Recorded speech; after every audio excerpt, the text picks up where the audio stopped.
I want to start with this quote: "Things which matters most must never be at the mercy of things which matter less." And two questions we might want to ask ourselves is, what is one thing that you could do that you are not doing now that if you did regularly will make tremendous positive difference in your personal life? And the same question will go to things you will do in your business or professional lives that will make similar results. Um, of course, we have been learned about habit one, habit two, and habit three. Habit one, we learned that you are the creator, so you are in charge. Habit one puts us in a place to know unhealthy programs that we have imbibed from our childhood, from our environment, our society. Just being aware, it speaks about self-awareness. Habit two speaks about the mental creation. That's the first creation. It is based on imagination and conscience. Habit three, which is what we're looking at today, is the practical fulfillment of habit one and habit two. It is the second creation, the physical creation. Habit three basically is doing it. Habit three is practicing effective self-management. And there's one thing that is very crucial to achieve this, and that is the power of independent will. In addition to self-awareness, to imagination, to conscience, another key element for habit three to virtualize is the independent will. It makes effective management possible. Please move the slides, please, to independent power of independent will.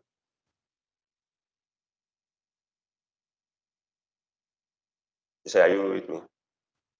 Yes. So, independent will is the ability to make decisions and choices and to act in accordance with them.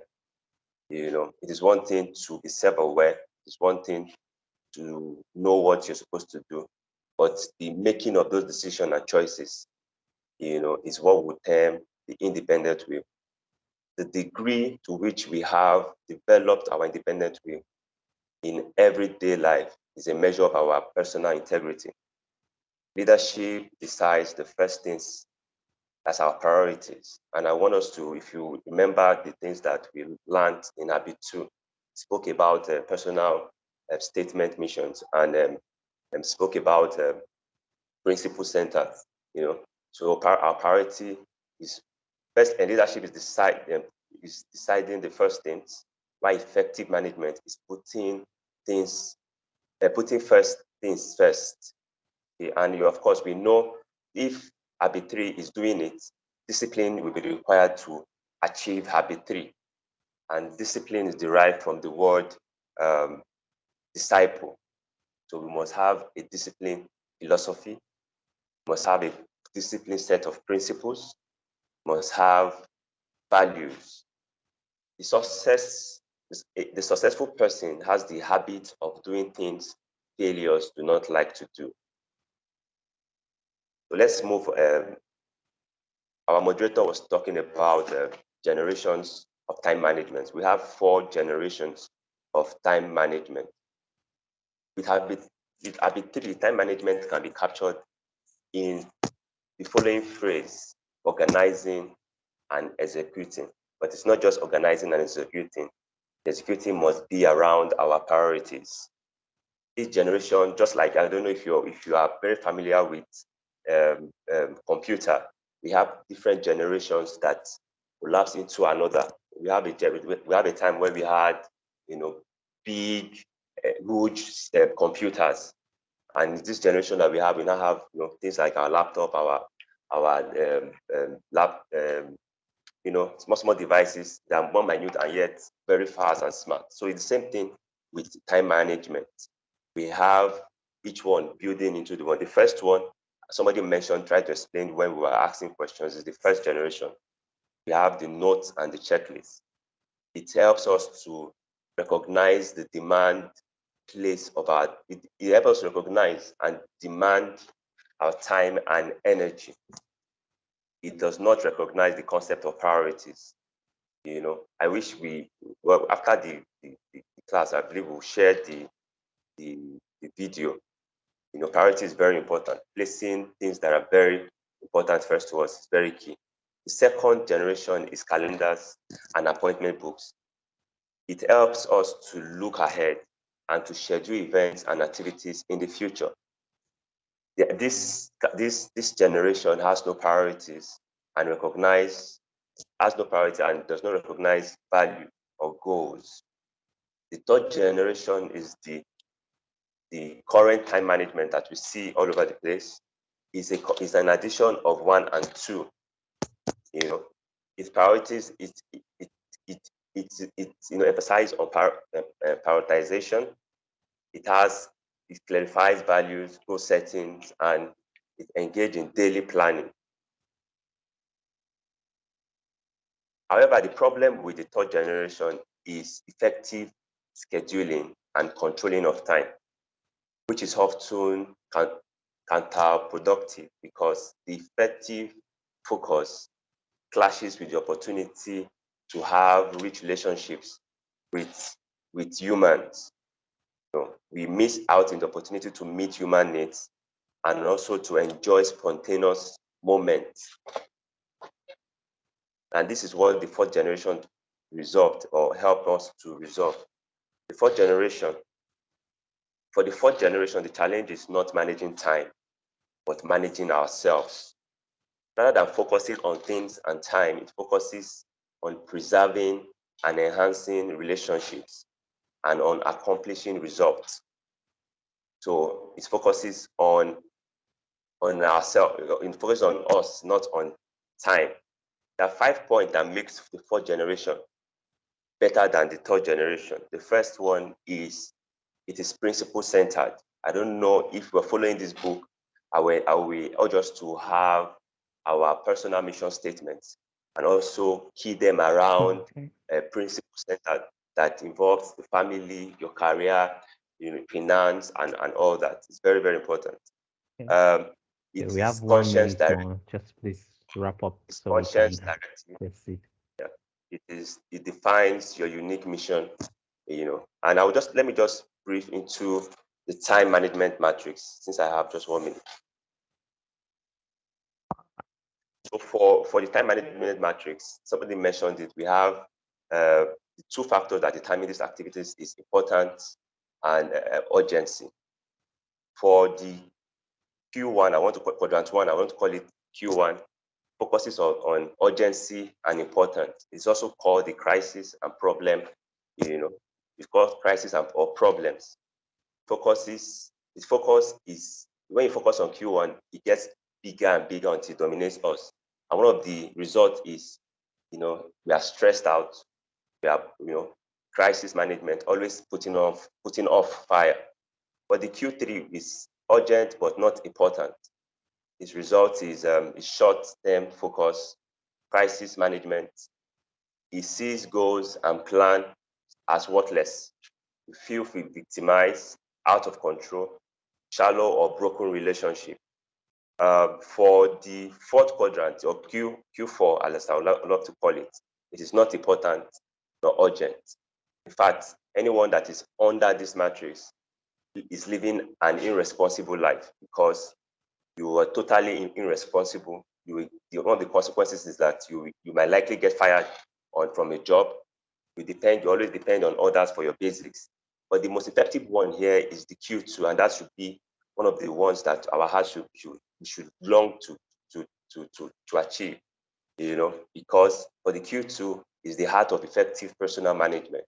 The result here is it gives us vision, discipline, control. We have control. We have few crises. We have a balanced life and all that. Effective people are not problem-minded. They are opportunity-minded. Peter Drunkard. For the Q2 time managers, they feed opportunities and staff problems. They think preventively. And let me round up with this. The problem of organizing and executing might fall into 3 things. One is inability to prioritize, inability or desire to organize around those priorities, lack of discipline to execute around them. Now, if I'm to ask us, of these three things I've listed, which is inability to prioritize, inability to organize around those priorities, and lack of discipline, which one do you think you fall into? I know, like every one of us, we want to affirm that it is the lack of discipline that we fall into. But the truth is, it might not necessarily be the case. The basic problem of our priority is not is deep. The problem is that we have our priorities has not been deeply implanted in our heart and mind. Self-discipline without a principle center and a personal mission statement, is if those things are lacking, even if you are self-disciplined, you will not have an effective life. I just want to stop there for now. Thank you. Okay, thank you very much. Thank you very much, Mr. Isaac, for actually nailing the points, and I believe you've made justice to the whole chapter about putting first things first. Okay, thank you very much, Group 5. Please, does anybody have any contributions, any questions, or whatsoever?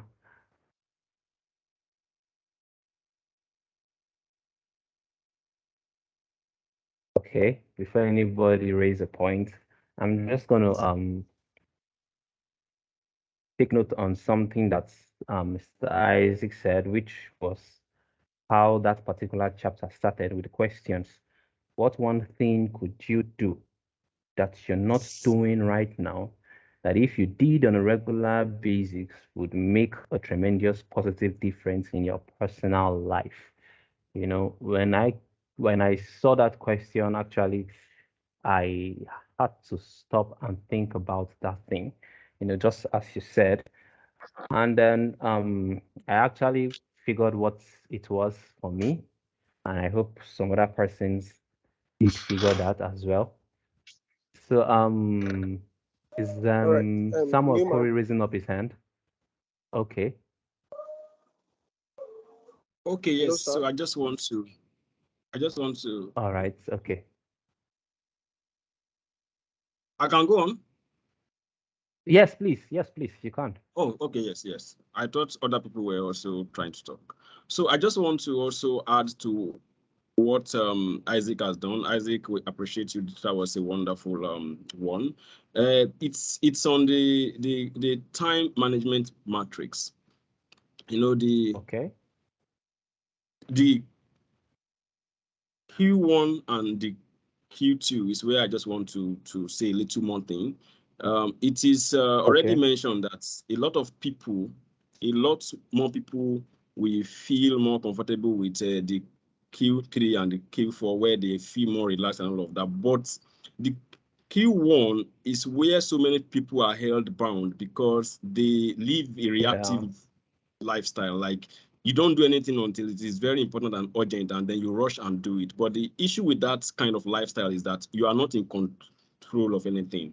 You are in control, of your time. by external factors. So you cannot really take any step towards the future that you want. You are only reacting to what is happening. But where the book is intended for us to go to, where we should be, is in quadrant 2, where there are important activities, but they are not urgent. Because there is no urgency to them, we have enough time to sit down, to plan them out, and to execute them, and these are the things that bring more meaning and more effectiveness to our life. But a lot of us are tied in in quadrant 1, such that we don't have enough time to do the things that are in the Q2 that will bring more things to our life. So I think that was a striking point for me when I was looking at the book, and I was saying that, it's because we are wasting so much time living a reactive life that we are not able to take enough time to live a proactive life. Yeah. Thank you very much. Yeah. Thank you, Samuel. I agree with you 100%. Mommy is raising up her hands. Okay, Mommy, please, you can. It's me. It's me actually. Okay. Okay. What we okay. are doing now, this activity, mentoring, what quadrant does it belong? Because these are practical questions that we must be able to address in our life so that we know what we allocate time for. What we are doing now, what quadrant is it? Okay. Just like the question I spoke about, at the later parts of the book, the author indicated that that particular question, the answer to that question falls as quadrant 2. Did anybody take note of that?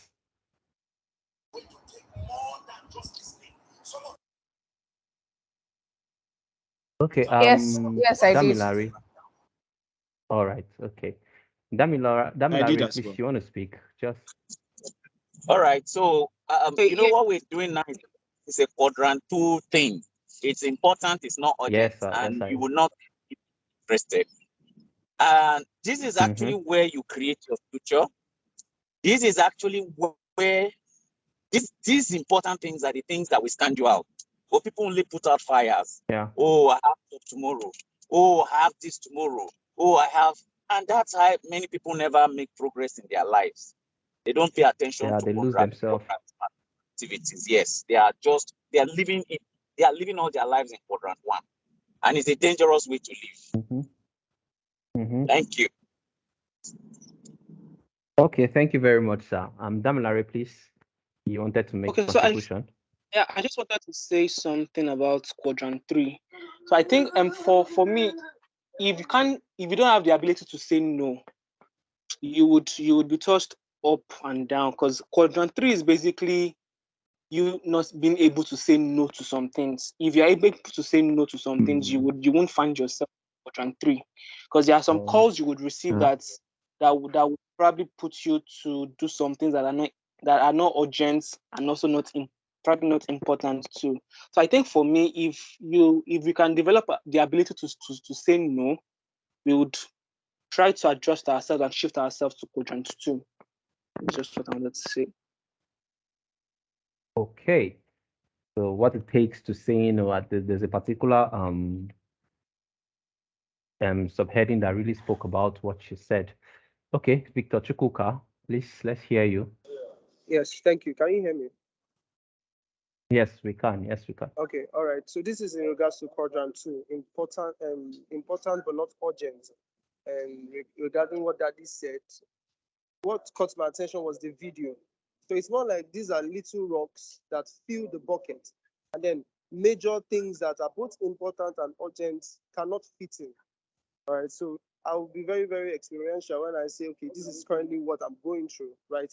There are a lot of rocks that I feel like, oh, they're important and then urgent at the same time. And then I tend to miss those important things that would actually build my future. So it's more like I'm living in the now, right?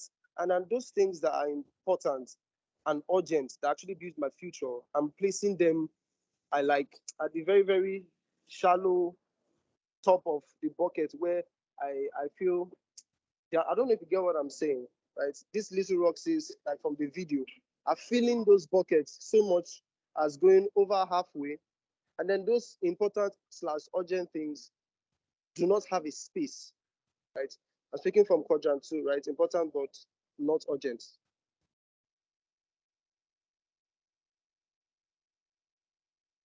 Okay. Thank you, Victor. Thank you, Victor, for your contribution. Just like Damilare said.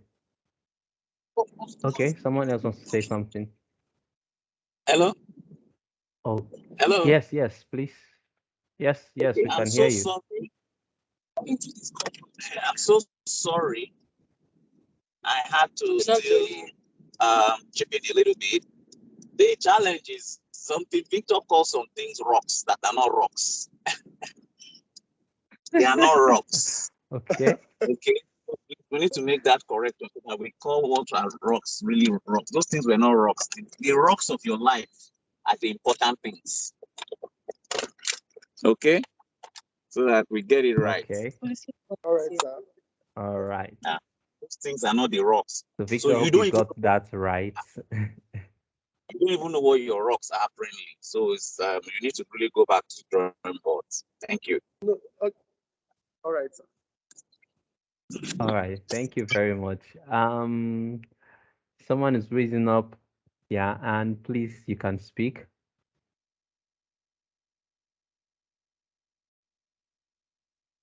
Okay, the hand has gone back down. Was it a mistake? Sorry, it was not a mistake. So mine is more like a question. Okay, please.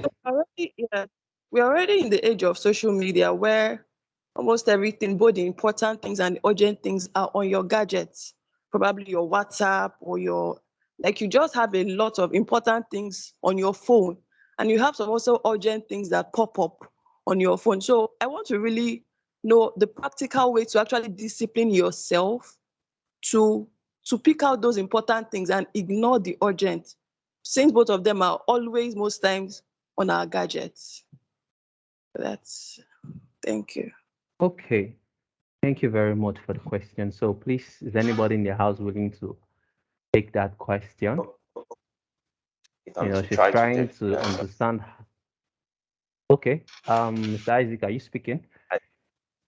Yes, I think you have to start All right, first please.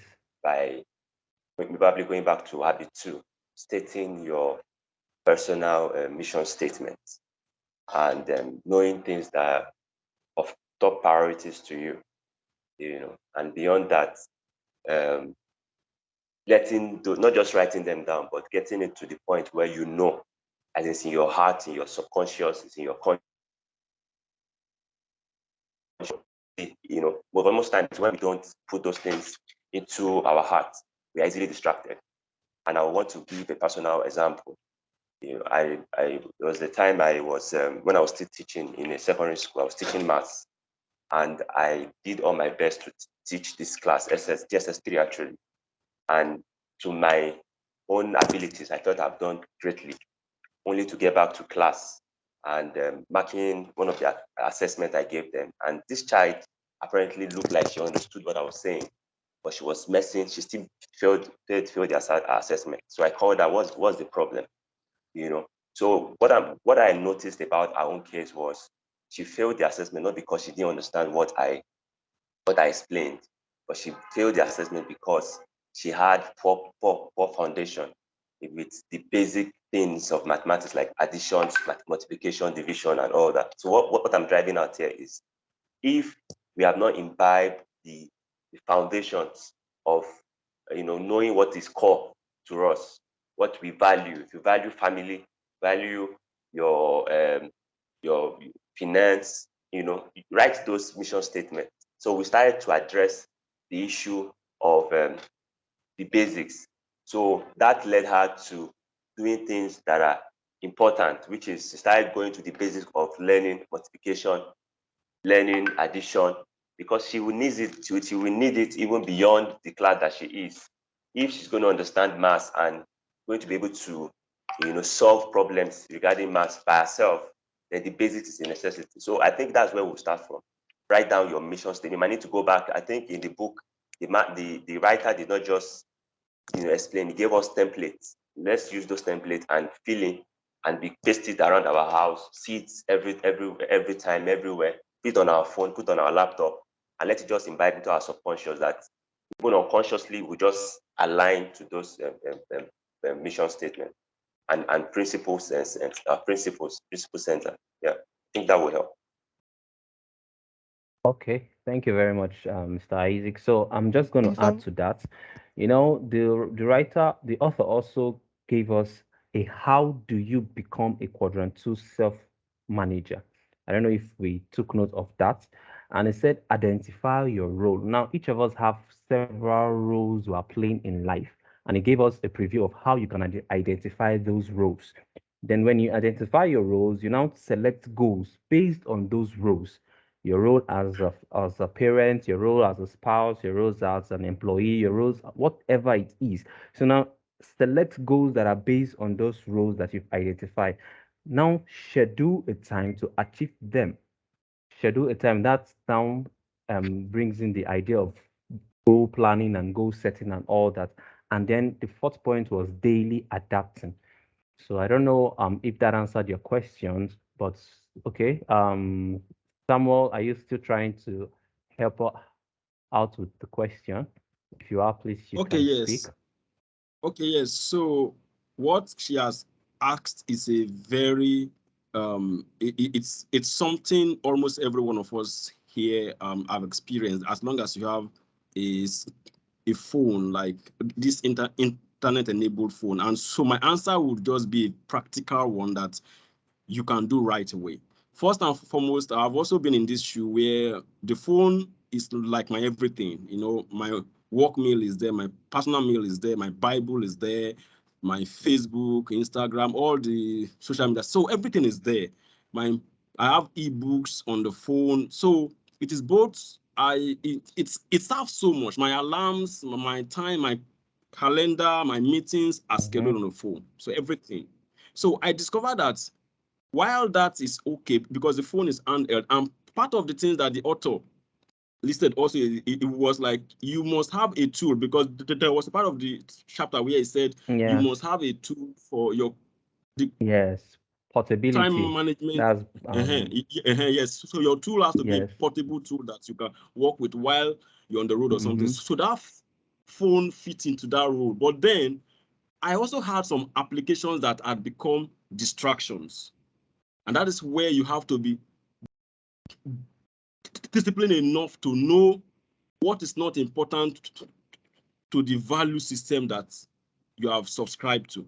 So, example now, I had the TikTok app on my phone, and I discovered that it just kept sending me updates for a new video, and it was so much. I uninstalled it and I've never installed it back right from that time.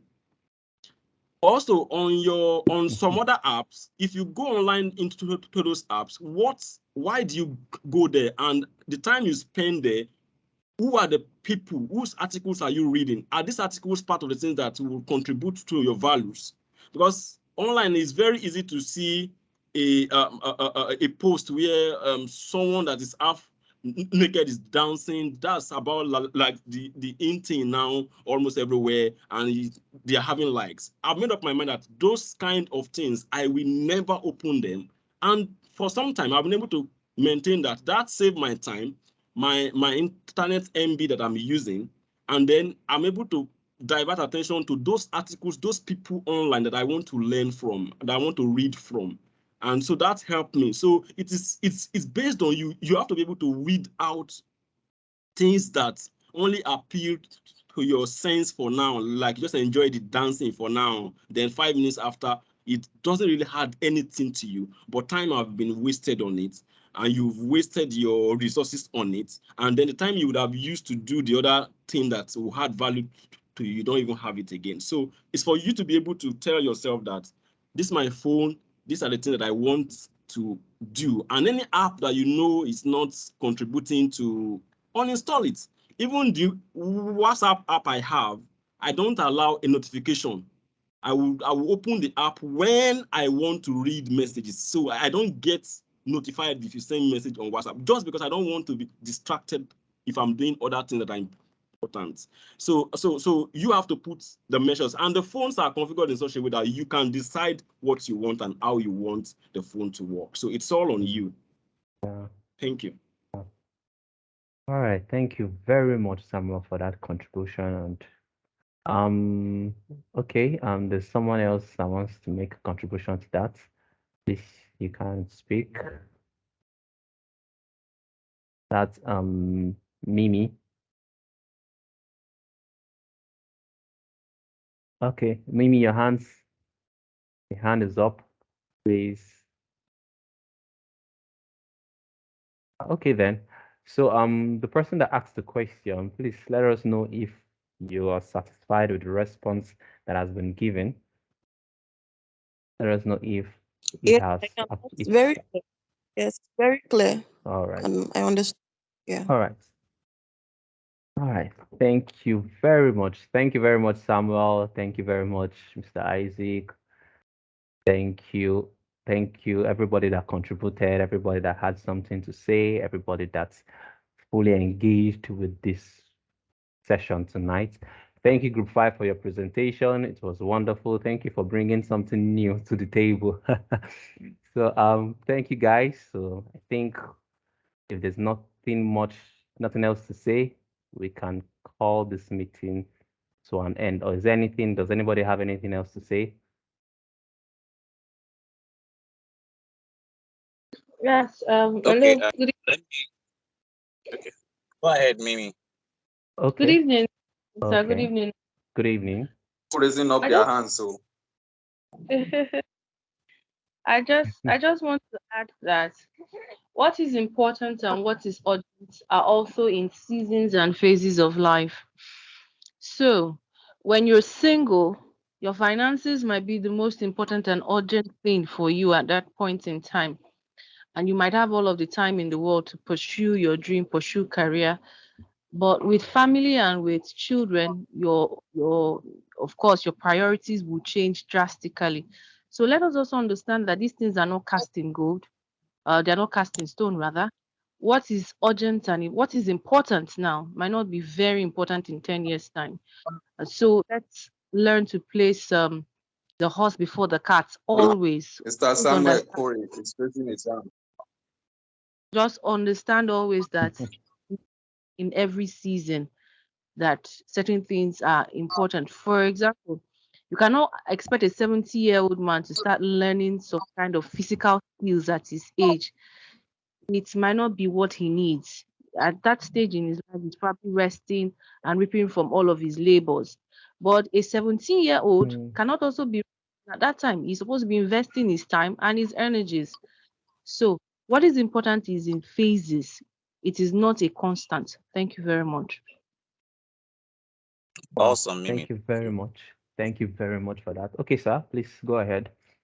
Yeah, so following up with Mimi, we also have people who are in secondary school and they are moving from one relationship to another. I don't think that's what they should pay attention to. Emotional relationships, I mean deeply emotional relationships.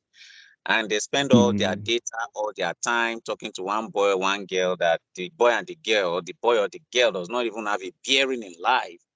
At the end of the day, it's just waste of time. And I tell people, there's nothing as draining as being emotional drain. And starting off relationships when you are not ready for it, it's a big waste of time and resources. So it's important that we take this very seriously so that we pay attention to what we really need to pay attention to in our lives. And just as we wrap up again today, mentoring, NWN, these are all quadrant 2 activities, and they are important, but they are not urgent. It's just so easy to look for for the urgent things are just always there to make you just look, they are more, let me address this later, we'll do that. Every time later you do it. So we just need to pay attention. And I think the group did a very good job. Sam did a good job at answering that question that was asked by Victory, and also Isaac. So let's keep up the good job, and let's plan our week and ensure that the important things like reading the next chapter of 7 Habits of Highly Effective People, that you put that on your calendar, because the things you learn will remain with you for the rest of your lives and make a big difference. Thank you very much, and God bless you all. All right. Thank you very much, sir. So one thing to note, what we do here at Navigating with Noel is a quadrant 2 activity. Self-development is a quadrant 2 activity. So let's just keep that in mind as we start off the new week. So thank you everyone once again for your time. Thank you for the engagement. It was really impressive. And yes, so come to an end of today's session. So see you guys next week, same time, same venue. Have a beautiful evening.